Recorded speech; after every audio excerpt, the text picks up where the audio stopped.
All right, so usually my videos, as you guys know, if you've been following me, are about travel to exciting or dangerous or crazy places, or they're videos about contracting, about overseas contracting, how to get started, or what the nuts and bolts of life is like.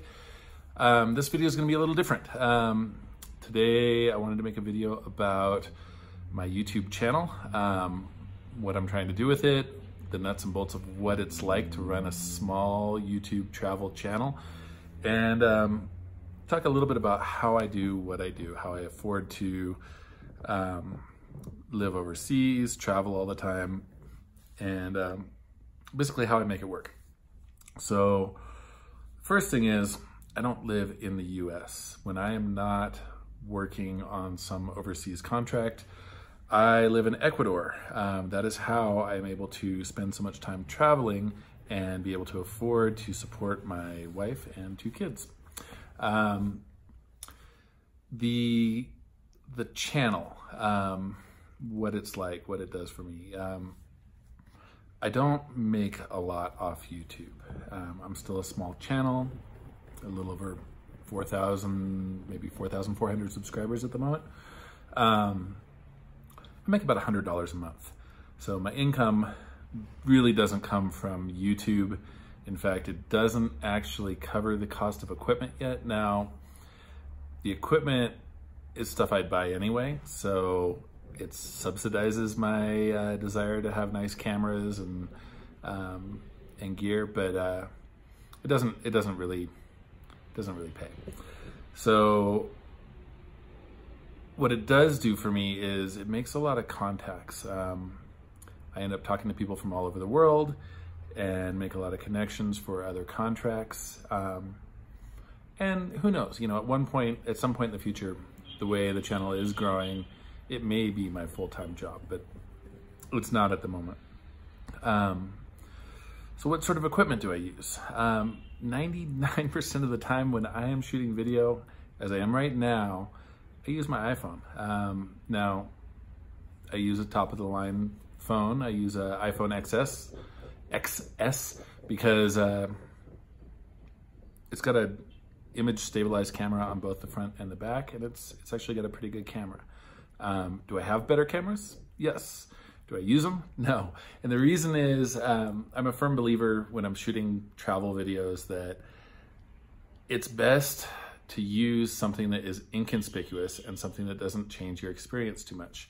You know, I've watched all these, these travel videos where the people are using fancy drones and they're using, a Canon 80D, which I've got one, but the experience is different. You look at it and you go, wow, that's really beautiful, but this is all kind of staged. That's all, your focus is on the filming and it's not on the experience. And when I'm shooting a travel video, I really want people to see something that's a little raw and see it through my eyes. I don't want it to be just a showcase of beautiful drone cinematography. That's not what this channel is about. Instead, I want it to be, more like what the actual experience is. If you're walking around on the street or sitting in a restaurant or playing on the beach in some, exotic location. It's rough, it's raw, it's not a polished channel. Maybe that hurts my subscribers and views a little bit, but I think in the long run, it's a way to develop a loyal YouTube following, people that actually appreciate exactly what it is that I'm trying to do here. What else?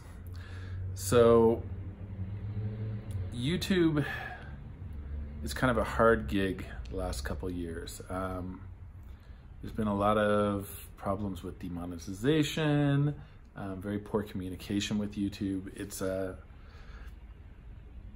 little bit of a stressful platform to try to build a following on, because you never know at what moment you might get a copyright strike that's completely illegitimate, but you would have to have pretty massive legal resources to fight it. Or at what moment YouTube's just gonna stop recommending your videos. You're just, your viewership's just gonna die off just because of some bug or just some weird algorithm change. So it's a tenuous sort of way to try to build something. For me, really building, I guess it's a hobby, it's an art form, sort of an art form, but it's the best we've got right now. It kind of created the platform, created this vlogging environment that people are really getting into, and no one's been able to touch it. And what I don't think people understand is, as annoying as it can be to be a YouTuber right now, YouTube is not a profitable venture for Google.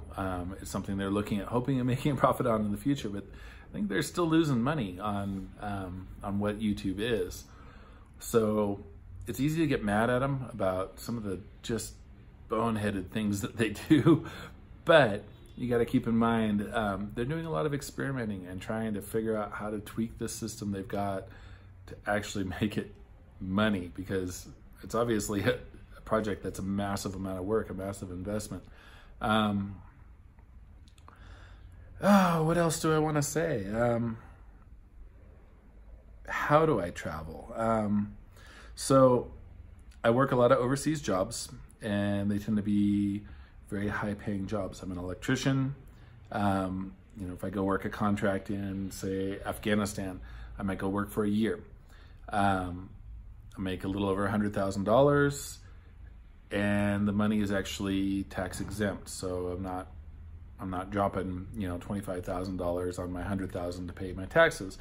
And room, board, all that stuff is, my travel is all paid for.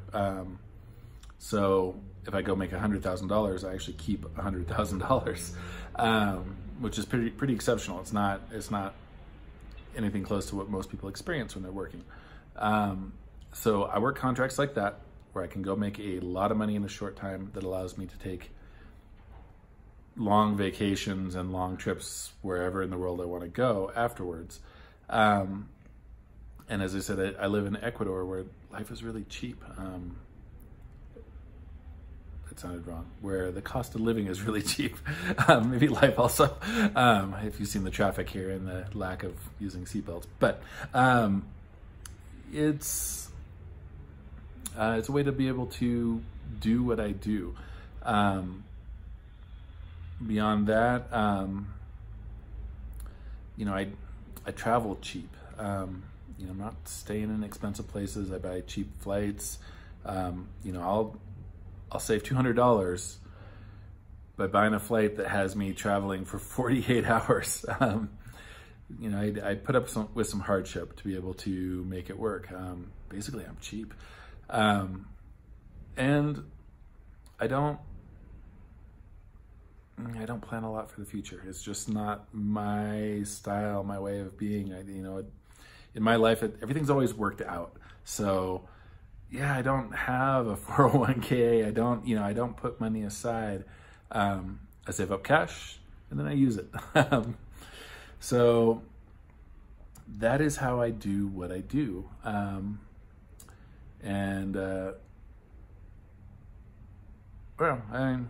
guess that's all I wanted to say in this video. Hopefully this wasn't too boring. Hopefully I don't have a whole bunch of people that are used to exciting travel videos that hit the unsubscribe button because this wasn't what they came to see. I'm not gonna make a lot of videos like this. It's just that my channel's been around for a while and I've never really explained what I do and why. I guess in this video I didn't explain why. Why do I do what I do? I love it. I enjoy making videos. I enjoy sharing the information I have. If you've seen my videos on like how to get a job overseas or things like that, for me, it is fun. I guess inside me, I've got the spirit of a teacher. I just like to share the information I have. So it's a fun hobby. And yeah. All right, so if you like this video, maybe hit subscribe. Most of the videos aren't going to be like this. but definitely hit the like button. Anyway, peace out.